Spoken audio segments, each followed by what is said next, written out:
Hello बच्चों।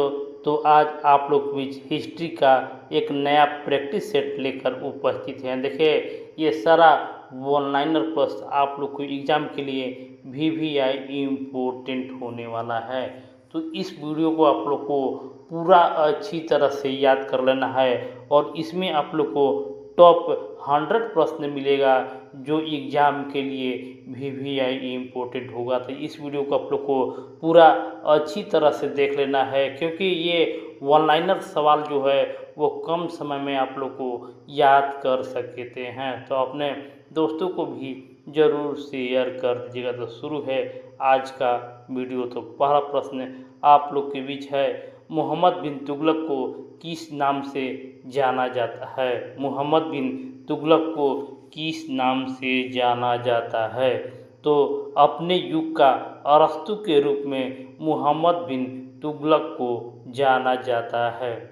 पानीपत का तीसरा युद्ध कब लड़ा गया था? पानीपत का तीसरा युद्ध कब लड़ा गया था? तो 1761 ईस्वी में पानीपत का तीसरा युद्ध लड़ा गया था।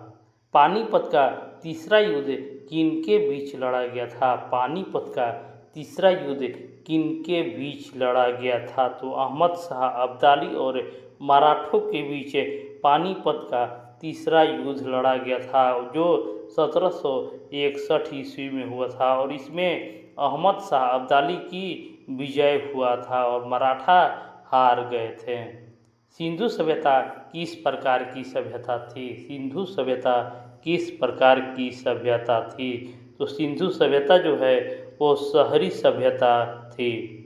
सिंधु घाटी सभ्यता में मोहनजोदाड़ो का प्रमुख सार्वजनिक स्थल कौन सा था? प्रमुख सार्वजनिक स्थल कौन सा था? देखिए, सिंधु सभ्यता में सबसे महत्वपूर्ण सार्वजनिक स्थल महान स्नानागार था। महान स्नानागार का उपयोग मुख्यतः किस कार्य के लिए किया जाता था? महान स्नानागार का उपयोग मुख्यतः किस कार्य के लिए किया जाता था? तो महान स्नानागार का उपयोग पूजा पाठ एवं धार्मिक अनुष्ठानों के लिए महान स्नानागार का उपयोग किया जाता था।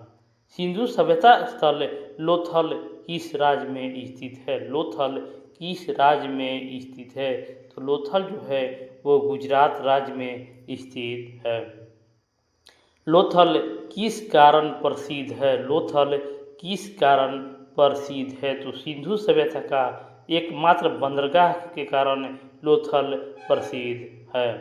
सिंधु सभ्यता का व्यापारिक संबंध किन क्षेत्रों से था? सिंधु सभ्यता का व्यापारिक संबंध किन क्षेत्रों से था? तो मेसोपोटामिया आदि के क्षेत्रों से सिंधु सभ्यता का व्यापारिक संबंध था। मेसोपोटामिया के लोग सिंधु सभ्यता के लोगों को किस नाम से पुकारते थे? ये भी इम्पोर्टेंट प्रश्न है। मेसोपोटामिया के लोग सिंधु सभ्यता के लोगों को किस नाम से पुकारते थे? तो मेसोपोटामिया के लोग मेलुहा के नाम से पुकारते थे। स्वतंत्रता के उपरांत भारत में सबसे अधिक सिंधु सभ्यता स्थल किस राज्य से प्राप्त हुए हैं? स्वतंत्रता से उपरांत भारत में सबसे अधिक सिंधु सभ्यता के स्थल किस राज्य से प्राप्त हुए हैं? तो इसका जवाब आप लोग को कमेंट बॉक्स में देना है।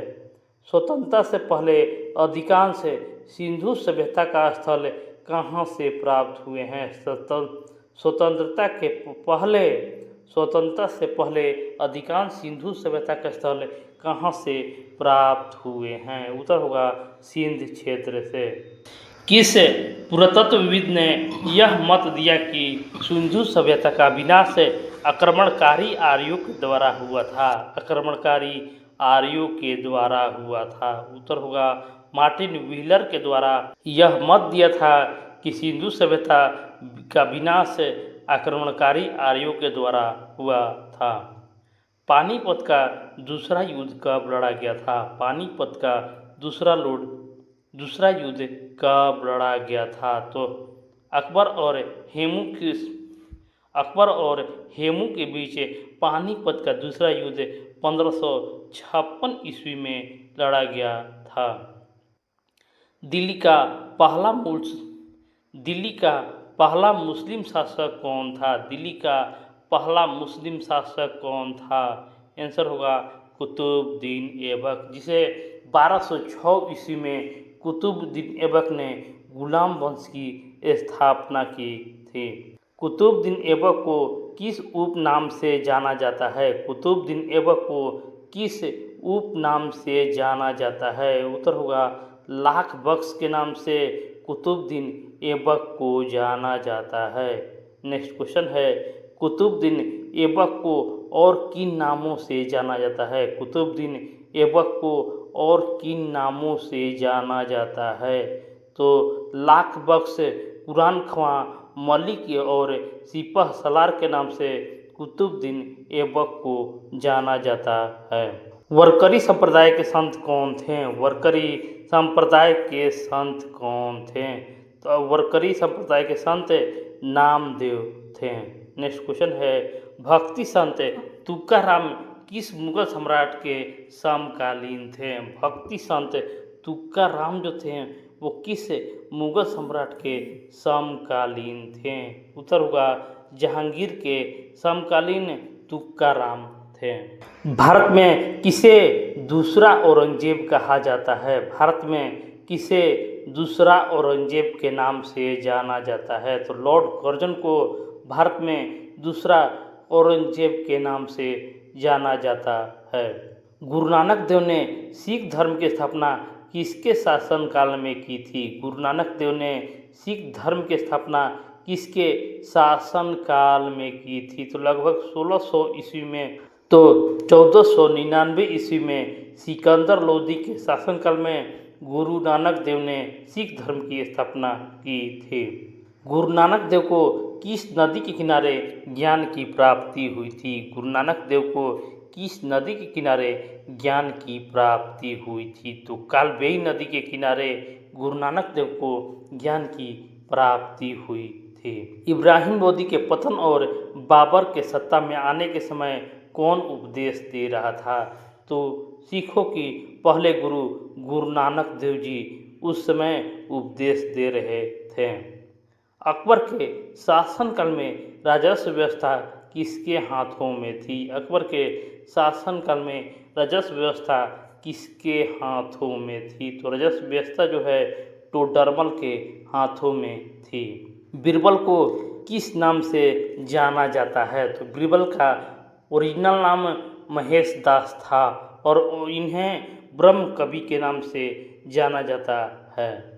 अकबर के समय वकील ए सल्तनत किसे कहा जाता था? अकबर के समय वकील ए सल्तनत किसे कहा जाता था? तो बहरम खान को वकील ए सल्तनत के नाम से जाना जाता था।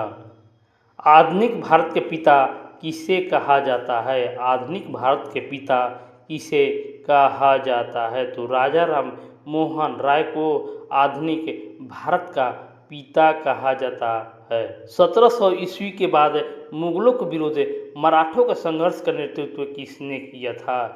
इम्पोर्टेंट क्वेश्चन है, 1700 ईस्वी के बाद मुगलों के विरुद्ध मराठों का संघर्ष का नेतृत्व किसने किया था? तो ताराबाई ने मराठों के संघर्ष का नेतृत्व किया था। औरंगजेब के मृत्यु के समय मराठों का नेतृत्व किसके हाथों में था? तो 1707 ईस्वी में औरंगजेब की मृत्यु हुई थी और उस समय मराठों का नेतृत्व ताराबाई के हाथों में था। पानीपत के तीसरे युद्ध में मराठों को किसने हराया था? तो इसका जवाब को आप लोग को कमेंट बॉक्स में कमेंट कर देना है। पानीपत का तीसरा युद्ध कब हुआ था? पानीपत का तीसरा युद्ध कब हुआ था? तो 1761 ईस्वी में पानीपत का तीसरा युद्ध हुआ था। शिवाजी के समय सरनोबत किस पद को कहा जाता था? सरनोबत किस पद को कहा जाता था? तो सैन्य प्रशासन का प्रमुख को सरनोबत कहा जाता था। अकबर ने पहली बार समुद्र कहाँ देखा था? अकबर ने पहली बार समुद्र कहाँ देखा था? तो अकबर ने पहली बार समुद्र खंभात यानी गुजरात में देखा था। अकबर ने पहली बार यूरोपियों से मुलाकात कहाँ की थी? भारत ने अकबर ने पहली बार यूरोपियों से मुलाकात कहाँ की थी? तो गुजरात विजय के दौरान अकबर ने यूरोपियों से मुलाकात की थी।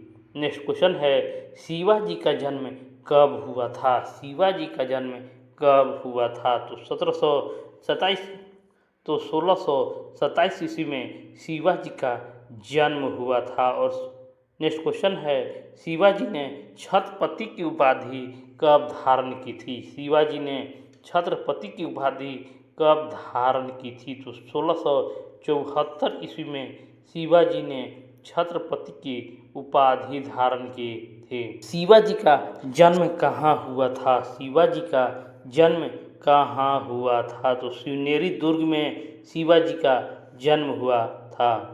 मुगल शासनकाल में राज्यपाल को क्या कहा जाता था? मुगल शासनकाल में राज्यपाल को क्या कहा जाता था? तो राज्यपाल को सूबेदार कहा जाता था।